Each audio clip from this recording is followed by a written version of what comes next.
सोचेगा कि मान लीजिए कि आपका एक्सीडेंट हो गया है, तो आपका हाथ पैर उतना अच्छा से काम नहीं कर पा रहा है, तो आपका ब्रेन सोच रहा है कि हम यहाँ से उठ के टॉयलेट जाते, व्हील चेयर पे बैठते।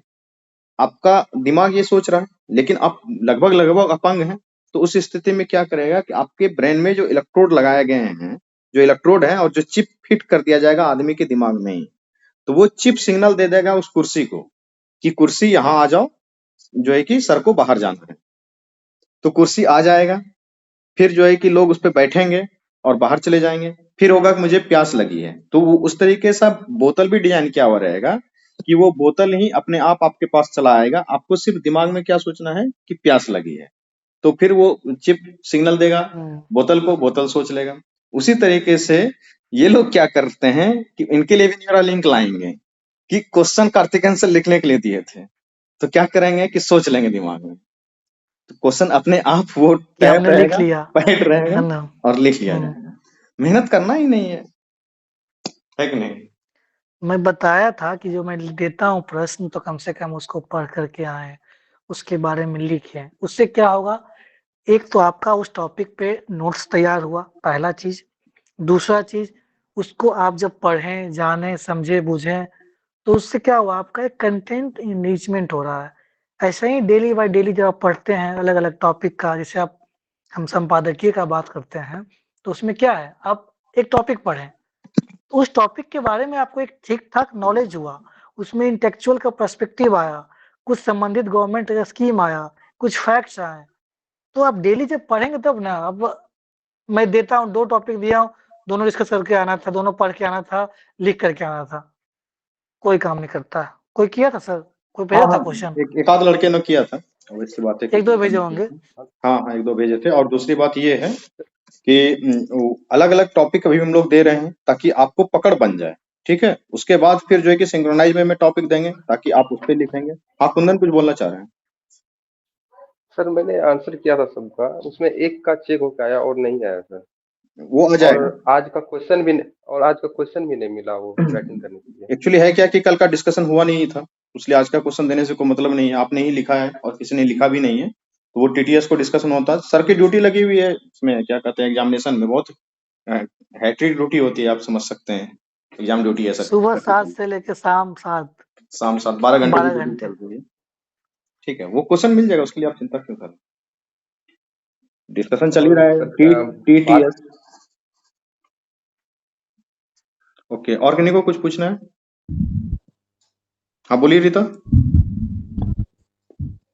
हेलो सर, हाँ गुड इवनिंग। ओके। सर हम पूछ रहे थे कि क्वेश्चन सर आप देते हैं तो खैर उसे गूगल से या कुछ और स्रोत से देखते हैं तो लिख भी लेते हैं, पर फिर भी मुझे ऐसा स्रोत नहीं लगता है कि हम क्या लिखें उसमें। और अगर किसी और से देख के लिखते हैं तो मुझे लगता है कि मैं नकल कर रही हूँ, मुझे अच्छा नहीं लगता है। कॉपीराइट पसंद नहीं आता, मुझे खुद उसका आंसर पसंद नहीं आता। और आप लोग फिर शेयर करते हैं तो मुझे अपने आंसर में हर एक लाइन गलत ही लगता है। सर मुझे वो क्वेश्चन जो आप देते हैं उसका सर स्रोत बताइए ताकि मैं खुद अच्छा पढ़ ठीक, के खुद समझ गया कि आप चूंकि शुरुआती दौर में लिख रहे हैं इसलिए आपको ऐसा लगता होगा। म्यूट कर लेंगे, नहीं तो वो आवाज को नहीं जाता है, म्यूट कर लेंगे। हाँ सर बताएं, ये शुरुआती दौर में लिख रही हैं, थोड़ा सा देखिए, परेशानी आ रहा है। पहली बात तो ये है, आपको ऐसा लगता है कि जो हम लिख रहे हैं वो खराब लिख रहे हैं, वो सही लिख रहे हैं। आप कितने दिन से, मतलब आप तैयारी में कितने दिन से हैं? ऑनेस्टली सर बताइए कि आप सिंसियरली कब से हैं? सर हम तो 2 महीना से ही यूपी सर से जुड़े हुए हैं, तो उसी समय से ज़्यादा फोकस कर रहे हैं। उससे हाँ, पहले सिंसियरली आप बीपीएससी में मतलब कब से जुड़े हैं? 2 महीने से। जी सर। तो अब सोचिए कि 2 महीने में, अब अपने आप खुद एनालाइज करिए, क्या 2 महीने में 60 दिन होता है? क्या आपने 60 टॉपिक्स भी कमांड किया, पढ़ा? जी सर, आप मतलब कि पहले जो जिनसे मुझे जिज्ञासा मिली उनकी कॉपी वगैरह हम देखते हैं। हाँ हाँ। नहीं देखिए सर देखिए रीता, मैंने आपकी कॉपी को देखा था, इतना भी खराब आप लिखते नहीं हैं। दूसरी बात, ये जो आपको गिल्ट फील हो रहा है कि हम किसी का गूगल से कंटेंट कॉपी कर रहे हैं, तो मान लीजिए कि आपको भी कोई एनसीईआरटी किताब भी दे दिया जाएगा या पेपर पढ़ने के लिए भी दिया जाएगा, उससे भी तो आप कॉपी ही करेंगे। मतलब कॉपी इन द सेंस कि उसी के नॉलेज को यूज करेंगे ना।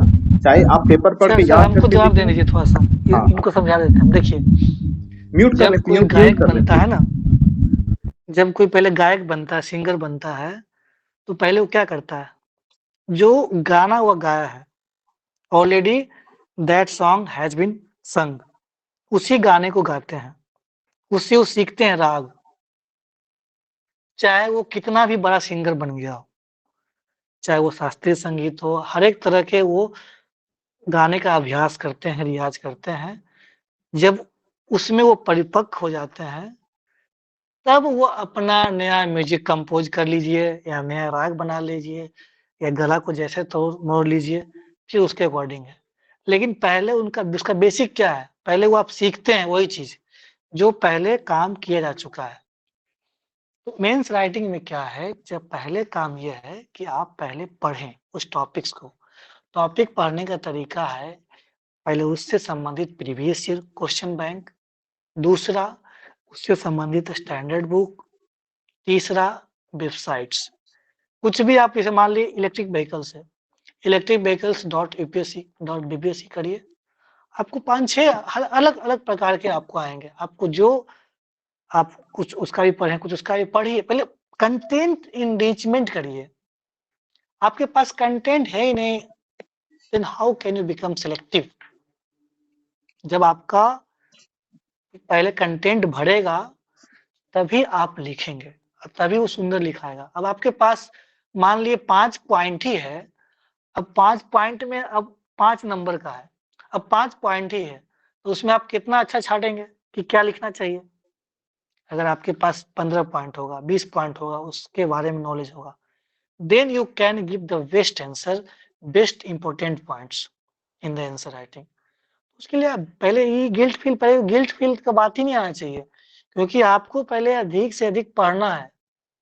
जब गागर भरता है पानी से तभी छलकेगा, अब वो भरा ही नहीं है, आपका कंटेंट इंगेजमेंट हुआ ही नहीं है, कैसे फिर वो लिखने वाला, वो गिल्ट फील नहीं होना है। पहले आपको अधिक से अधिक पढ़ना है। कोई भी टॉपिक मिले, अब हमने इलेक्ट्रिक व्हीकल्स दिया, आप उसको पढ़ के आइए, जो मैंने सोर्स बताया, एक प्रीवियस ईयर, दूसरा आपका हो गया एक स्टैंडर्ड बुक, तीसरा हो गया वेबसाइट्स। उससे भी जब दिक्कत हो रहा है, आप यूट्यूब पे लिंक खोलिए, इलेक्ट्रिक व्हीकल्स सर्च करिएगा, बहुत तरह का आ जाएगा। तो पहले आप पढ़ें, पढ़ने के बाद आप लिखिएगा। उसके बाद कॉपी पेस्ट कुछ नहीं होता है, पहले आप जब लिखेंगे धीरे धीरे, जब आप लिखने का प्रयास करेंगे, जब लिखेंगे सीखेंगे, तब अपना फिर नया नया आइडिया आता है, नहीं अच्छा ये भी तो डाल सकते थे, ये भी तो पर्सपेक्टिव हो सकता था, ये भी तो वे हो सकता था। ये अपने आप, जैसे अभी मैंने अभी 3C बनाया है, ये खुद का बनाया हुआ है। 3C मतलब ये तो अपना वो आइडिया कब आता है, जब आप कंटिन्यू पढ़ते हैं कि कैसे हम उसको सिंप्लीफाई कर सकें, ताकि हमको याद भी रहे और एक यूनिक वे में आंसर भी हो जाए। कल हमने दिया था तो 3H बताया था गांधी जी का, हैंड, एच से हैंड था, एच से हर्ट था। वो क्या है, वो आप जब आप पढ़ेंगे तब। Of course. तो नहीं, इसलिए वो पहले आप सीखिए, पहले पढ़िए, तब इनोवेटिव करिए ना, फिर मजा आएगा। ऐसे नहीं होगा इनोवेटिव, कुछ होगा ही नहीं, क्योंकि पहले पढ़ना है, इंगेजमेंट करना है। हाँ सर, मैं ये कह रहा सर कि अब कल बताइए कि अब कल या परसों भी जब मैं बजट पढ़ा रहा था, उसमें भी कल मैं इसका अथी शेयर भी कर दिया था, इन लोगों को बताया भी था कि बजट में भी इस बार जो है कि नए नए आए हुए हैं टर्म, जैसे कि जीडीपी, गवर्नेंस, डेवलपमेंट, परफॉर्मेंस, ये नया बना दिए हैं मोदी जी। जैसे एफडीआई, फर्स्ट डेवलप इंडिया, ये हो सकता है कि पूछ भी ले आपसे कि बजट के अनुसार इन शब्दों का क्या मतलब है। जैसे कि उन्होंने एक फोकस एरिया में लिया है, तो उनके लिए एक एक्रोनिम बनाया है, ज्ञान, गरीब, यूथ, अन्नदाता, नारी बिल्कुल शक्ति। बिल्कुल बनाया।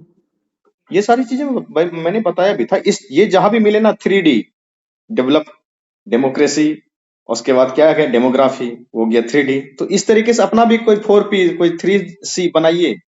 इससे क्या होगा कि आपके बात में वजन आएगा, आपके आंसर में जो है कि वैल्यू एडिशन दिखेगा, वहीं से नंबर आते हैं।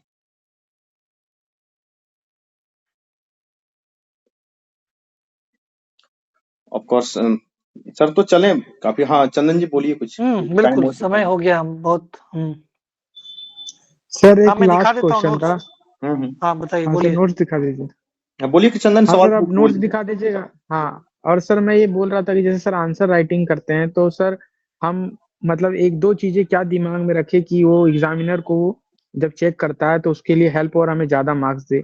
क्योंकि सर वो पूरा तो पढ़ता नहीं है ना। हाँ आप जैसे नहीं, अभी रिव्यू करते हैं तो अभी तो आप पर्सनली करते हैं, लेकिन उसके लिए समझ तो गए सर वो समझ एक गए। जॉब। आप ये चाह रहे हैं कि हम ऐसा आंसर लिखें कि चेक करने वाला में दम है तो पढ़ ले, तो हम पढ़वा के मानेंगे, यही ना कहना चाहते हैं? यही लिखना भी नहीं पड़ेगा। नहीं सर। नहीं नहीं हम समझ गए हाँ सर, आपका जैसे सवाल, वो तो यही बात सही है। सवाल यही है। देखिए इसमें क्या है ना, सबसे पहले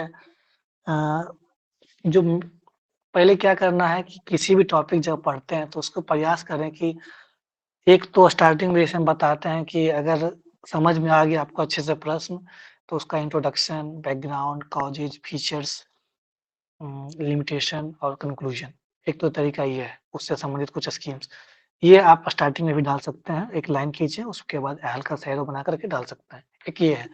दूसरा, जब आप मान लिए स्टार्टिंग में लिखें, फिर फीचर्स लिखना है, सर्कल बना दिए उसको पॉइंट, उससे ये हो गया, एक तो विजुअल वो हो गया कि इस लड़के को अवेयर है टॉपिक से। अगर वो फिर बाकी नीचे आप एक्सप्लेन किए हैं उस टॉपिक्स को, वो नहीं भी पढ़ेगा, वो आपका बॉक्स पढ़ लिया, वो आपका सर्कल पढ़ लिया, उसमें आपको कवर हो गया। तीसरा है, जब भी उसमें लिखें तो अंडरलाइन करें, कुछ भी हो, जो भी आपको लगता है, कुछ हमने संस्था का नाम डाला अंडरलाइन कर दीजिए, कुछ इंपॉर्टेंट डेटा डाला अंडरलाइन कर दीजिए। और डायग्रामेटिक व्यू, हमेशा मैप बनाना है या लाइन खींच करके या हॉरिजॉन्टल व्यू में, जैसे आपको थोड़ा सा डायग्रामेटिक रिप्रेजेंटेशन दीजिए, मैप बनाइए और अंडरलाइन करिए। और बाकी स्टार्टिंग में आप दे सकते हैं कि हमारा क्या ये इस आंसर का फ्रेम क्या होने जा रहा है। इंट्रोडक्शन या रोल लिखेंगे हम, बैकग्राउंड लिखेंगे, कुछ कॉजेज लिखेंगे, कुछ फीचर्स लिखेंगे, कुछ लिमिटेशन लिखेंगे, कुछ क्रिटिक्स लिखेंगे, कुछ सजेशन देंगे, कंक्लूजन कर देंगे। ये भी एक तरीका है। आप उसको जैसे आप अपने अकॉर्डिंग, जैसा प्रश्न हो उस अकॉर्डिंग, जैसा मार्क्स का हो, 8 नंबर का है तो 4 सेक्शन में बांट दिए, 38 नंबर का है तो 5-6 सेक्शन में बांट देंगे, जैसा देखेंगे उसके अकॉर्डिंग, उसी के अकॉर्डिंग एक्सप्लेन भी करेंगे। अगर 8 नंबर का है 2 पेज है तो आपको फिर वो लॉन्ग नहीं जाएगा। प्रयास करें कि सर्कल बना करके सारा डायमेंशन कवर कर लिए और उसको कुछ-कुछ जो इम्पोर्टेंट है उसको एक्सप्लेन भी कर दिए, लास्ट में कंक्लूड कर दिए। बताइए। सर हमको एक चीज पूछना था, वे फॉरवर्ड कंक्लूजन के बाद करने या उससे पहले? कंक्लूजन में भी डाल सकते हैं। कोई ये उसके पास उसके उतना समय आपके पास रहेगा ही नहीं जब आप मेंस लिखेंगे तो। कंक्लूजन में इंक्लूड करिए, हो गया कि क्या कर रही है गवर्नमेंट, क्या होना चाहिए। Should be a holistic approach, should be the law should be more strengthen, should be more inclusive, और क्या यही सब करना है। कुछ होता है लाइन्स, उसको याद रखिए, चाहे हिंदी हो चाहे इंग्लिश हो, सब चिपकाना होता है। वो सब कब आएगा? Sir it's not one day, एक दिन में नहीं आता है। धीरे धीरे आप आंसर राइटिंग करेंगे, लिखेंगे, तब धीरे धीरे आते जाएगा, अपने आप खुद फिर इनोवेटिव हो जाएंगे। बताइए। सर एक ये पूछना था, ये smart city implementation government policy में, इनिशिएटिव में, ये आंसर में लिख सकते हैं ये वाले? किसमें? इलेक्ट्रिक हाँ, इलेक्ट्रिक लास्ट में आप डाल सकते हैं, बिल्कुल। As we are seeing, it also helps and also fosters for the development of a smart city like अमरूद प्रोजेक्ट, हृदय प्रोजेक्ट। आप कर सकते हैं, लेकिन कंक्लूजन में कहेंगे उसको, उसमें नहीं कर सकते हैं। या पॉइंट में डाल सकते हैं कहीं, की बेनिफिट्स में डाल सकते हैं, या रोल में डाल सकते हैं, तो नहीं डाल सकते हैं। डिपेंड करता है मार्क्स सर कितने मार्क्स का है, कितना आप इनोवेटिव सोच सकते हैं। बताइए। सर मैं कह रहा हूँ कि जैसे आंसर राइटिंग करते हैं तो सर उसमें ना मैं स्पेस ज्यादा छोड़ता हूँ। जैसे मैं काफी बार जो होता है, ताकि एक परफॉर्मा देने के लिए मैं कभी कभी नीचे जो होता है सर हेडिंग दूसरे पन्ने से शुरू करता हूँ, ताकि दिखे कि इस हेडिंग में क्या मैंने लिखा है। तो वहां पे स्पेस थोड़ा बचा रहता है उससे पिछला पेज में, लेकिन छोड़ देता हूँ मैं। तो सर ये गलत है कि सही है? काफी नहीं, ज्यादा नहीं छूटना होना चाहिए। सपोज करिए कि उस पेज का लाइनिंग है, मान लिया आप ज्यादा स्पेस छोड़ दिए, तो ज्यादा नहीं छोड़ना है। और मान हाँ लिया छूट भी मतलब जा रहा है तो आप मैप बना दीजिए, कुछ ऐसा बना दीजिए कि वो हो गया। ज्यादा नहीं छोड़ना अच्छा स्पेस, कम छोड़ना चाहिए।